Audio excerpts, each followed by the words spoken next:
Hi again, it's Miss Tracy. Today I am going to finish up our spring formation, talking about what happened to the apostles, the beginning and the end. Well, in the beginning, we know they were called by Jesus and they followed him for 3 years, first 3 years of his ministry. And they saw his miracles, they saw his highs, his lows, feeding the 5,000, uh, not being able to do miracles in his hometown because the people's faith was so low, and then the tragedy of him being gathered up and executed, and then the glory of his resurrection. We don't know what these men look like, these 12 disciples. We do know that Judas, kills himself, so there were 11, and then the apostles added Matthias at the end. So we don't know what they look like. These are people later on who drew pictures based upon stories about what they think they look like. And here's a little story called Jesus. Yes, Jesus called them, or there were 12 disciples. And if you wanted to learn their names, you could Google there were 12 disciples or Jesus called them. That's how my kids learn their names. So let's just talk about them. There was Peter. Peter was probably one of the most famous of the apostles. He's one that stands up at Pentecost and preaches, and he's the one that betrayed Jesus before he was executed. I will die with you. Jesus says, no, not only will you not die with me, you're going to betray me 3 times before the cock crows. And Jesus then forgave Peter when he came back after the resurrection and asked him 3 times, do you love me? Do you love me? Okay.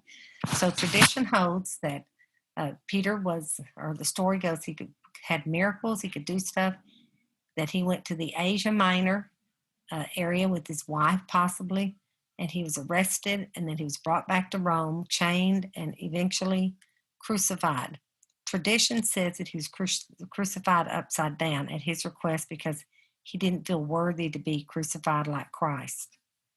Andrew was already a disciple of John the Baptist.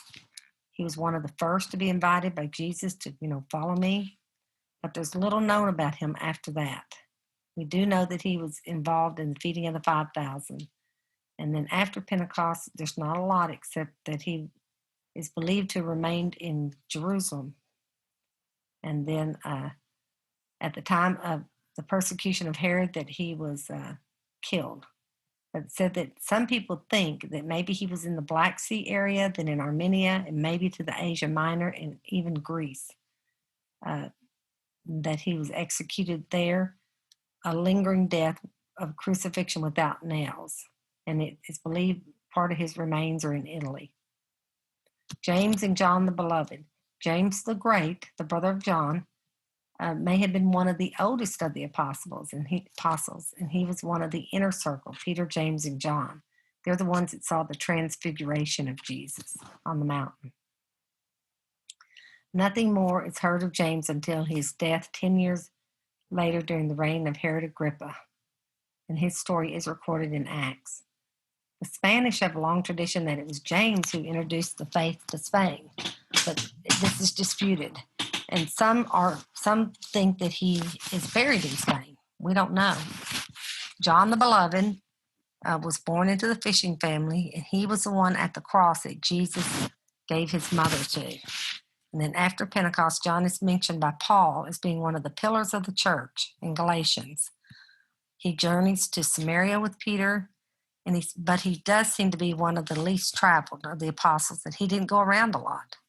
He did later travel to Rome, however, to meet Peter, and was almost martyred there once. He repeatedly walked away from out of the cauldron of boiling oil. Around 66 or 69 AD, he was exiled to Patmos with a crippling disease. But he lived to be around the age of 100 before he died a natural death. And if I remember correctly, he is the only one of the apostles who died naturally. But he did have rough times. And he is remembered for his gospel, his letters, and the book of Revelation. He writes the last book of the Bible. James the Less, the son of Alphaeus. While tradition holds that James was one of the first bishops of Syria, more reliable sources say that he remained in Jerusalem and was stoned to death by an angry crowd, probably in 62 AD. So we don't know. Philip, following Stephen's death in 36, it is said he went to Samaria and later to Gaza. And he's the one that your story, Miss Madeline's story is about, that he uh, goes and he ministers to the Ethiopian eunuch. And it's kind of credited. Some people think he's the one that got religion started in Africa through this Ethiopian experience. He lived for 20 more years in Caesarea with Paul and Luke, where Paul and Luke visited him. And following a lot of activity in Asia Minor and the surrounding areas, the Roman governor crucified him upside down in AD 90. So he had a long career too. Bartholomew was indeed Nathanael. He was one invited to meet Jesus' friend by Philip. In later years, Bartholomew preached for a time in Laconia, part of present-day Turkey, and Armenia, and possibly in Persia in the early 40s. The firmest traditions, however, place him in India, but his ministry did not last so long, and he was clubbed, skinned alive, and finally beheaded. Okay, so Thomas and Matthew. Almost all of Doubting Thomas's ministry took place outside the limits of the Roman Empire. Immediately after Pentecost, Thomas evangelized the nation of Orsoin, now eastern Turkey. He traveled to Armenia. He may have returned to Jerusalem in the late 40s before moving to North India, possibly Punjab. In the early 60s, Thomas embarked on a long series of missionary journeys, finally settling up in Mylapore. Most traditions agree that Thomas died from stab wounds inflicted by the Hindu priest in 72. And I spoke on Thomas in another video, and he was credited with founding either 6 or 7 churches in India. So Doubting Thomas came through in the end, right? Matthew, known as the Phantom Apostle because so little is known about his life. He was the son of Alphaeus and the brother of James. Matthew appears to have ministered to Jewish communities in Palestine for many years. Some accounts claim that he lived and was martyred in Ethiopia. Others claim that he died a natural death about AD 90. We don't know. Okay. Simon and Jude are the only 2 apostles to die together. Some legends about Simon's life later claim that he ministered in Africa, Egypt, and possibly in Great Britain. Jude is reputed to have been the first apostle into the missionary field. He traveled to Orsoin and then Armenia, where he remained for many years before joining up with Simon in 66 and moving to Iran. Despite opposition from the Magi, Simon and Jude converted 60,000 people to Christianity in Babylon and moved to the city of Sunar in 79. There, they were attacked by a mob with stones. Jude was stabbed with a spear, and Simon was sawn into pieces. So they met a pretty rough end, but they were together. Matthias is mentioned only twice in the scriptures. He was the one that was elected as a replacement for Judas Iscariot. He is considered by Clement, an early church father, to be the mold of John the Baptist, being he was a very austere guy. John ate locusts and wore skins and all of that. Matthias is usually associated with Armenia, the north shores of the Black Sea, before his return to Jerusalem, where it think he was stoned by a crowd in 51, and that maybe he became the second of the apostles to die.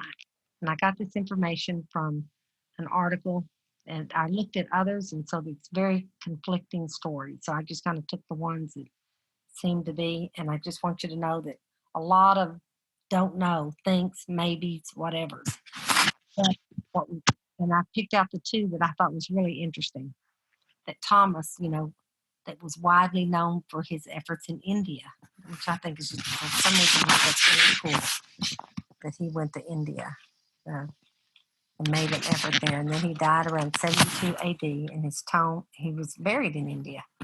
Matthew is best known of one of the 4 evangelists, Matthew, Mark, Luke, and John. He preached to various communities in the Mediterranean area before his martyrdom in Ethiopia, and he's buried in Italy. And a lot of these stories said that there were relics or pieces or some part of these apostles buried in Rome. A couple of the stories said that some of them were buried in Britain. So we don't really know the stories. What we do know is that these men, at the crucifixion, they just all ran away scared. But after Christ came back and showed themselves to them, and at Pentecost, they went forth and lived the rest of their lives, refusing to give up the story, the belief, what they knew about Christ, even to the point of suffering and dying terrible deaths. So they give credibility to the story. People don't do that, right? People are not going to suffer horrible deaths for a lie. So their ends are just more proof that what they believed and what they were willing to die for really happened, that our Savior rose from the dead, and that He's waiting to welcome us back one day. I'm going to be helping with summer formation, and I hope to meet you there, or God willing, that we'll meet in the fall in our classrooms in person. And I've enjoyed talking to you, and I hope you've enjoyed my little amazing facts and finds. Take care. Bye.